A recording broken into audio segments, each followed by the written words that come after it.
Do you remember the stories you learned in school? I do. The smell of chalk, the faded maps, the tales of heroes. These were more than lessons.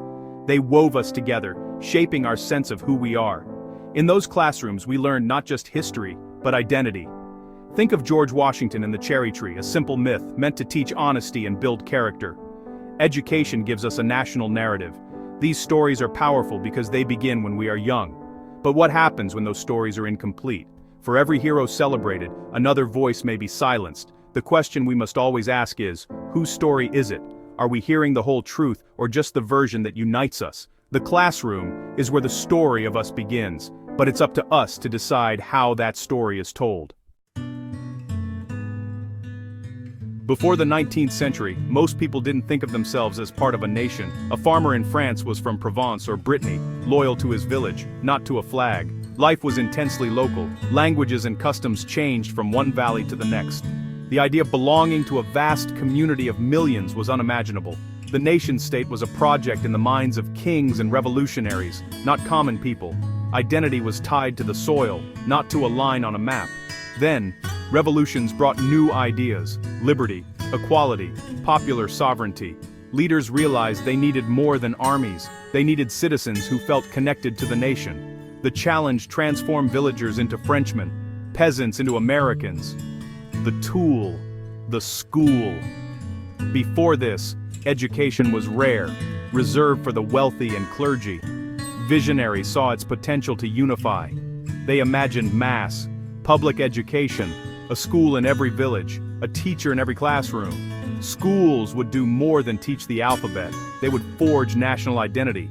Children from diverse backgrounds would be molded into a single citizenry. The classroom became the crucible where the modern nation was forged. The age of the village was ending.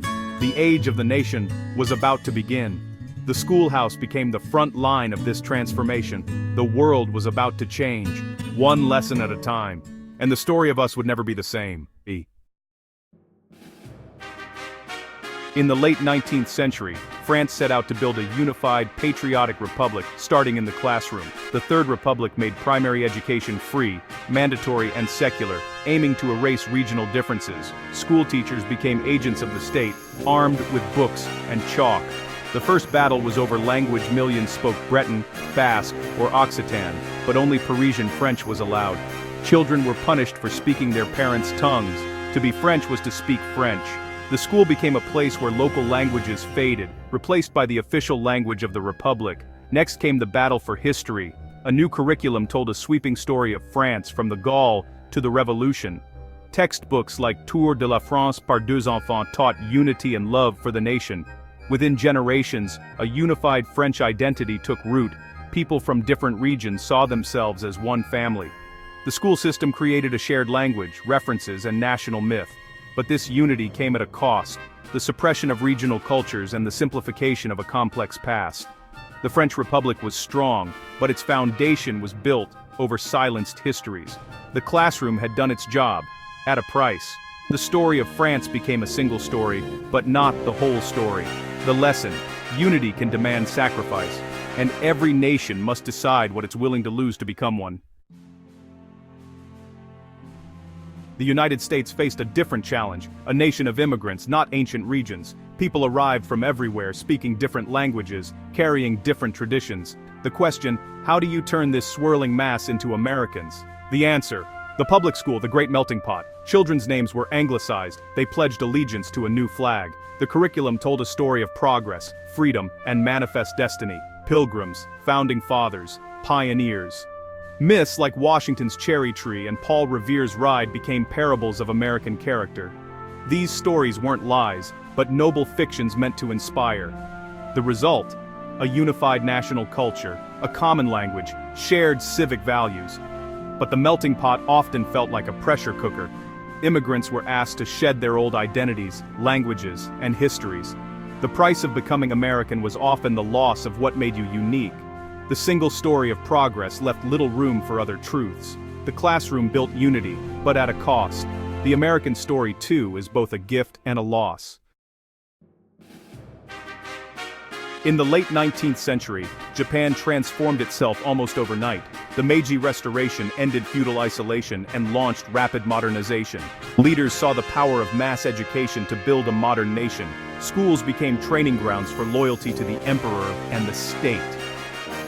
The imperial rescript on education was read aloud in every school, teaching that the highest duty was loyalty, even sacrifice, for the emperor. History textbooks were rewritten. The emperor became the nation's benevolent father, and Shintoism became state Shinto.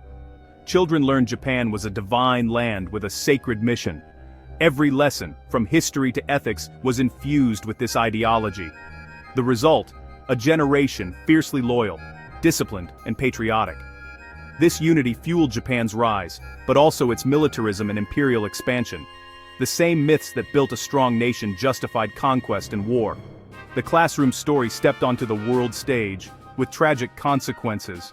The lesson, the stories we teach can shape destinies, for better or worse. Creating a single national story is never gentle. It's an act of selection and omission. For every voice amplified, others are silenced. Consider indigenous children in the US and Canada sent to boarding schools to civilize them. Their languages were forbidden, their names taken, their culture erased.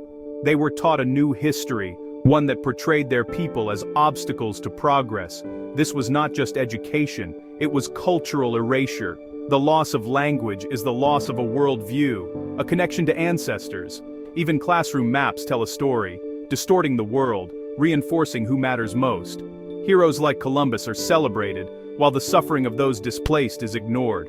The single story creates a world of good guys and bad guys, progress and backwardness.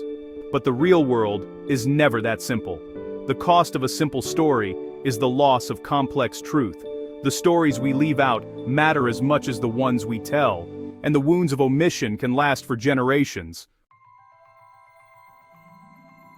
National stories are a double-edged sword. They hold societies together, offering stability and belonging. In crisis, shared myths give people strength and resilience. The ideals in these stories can inspire us to be better. Martin Luther King Jr. used the American myth to demand justice for all.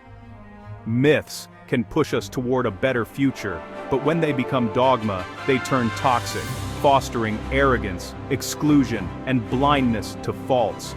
A nation that only tells stories of triumph never learns from its mistakes. Glossing over injustice creates a false innocence and prevents healing. The polished narrative can make citizens proud but fragile. Healthy patriotism requires honesty and courage to face the whole story.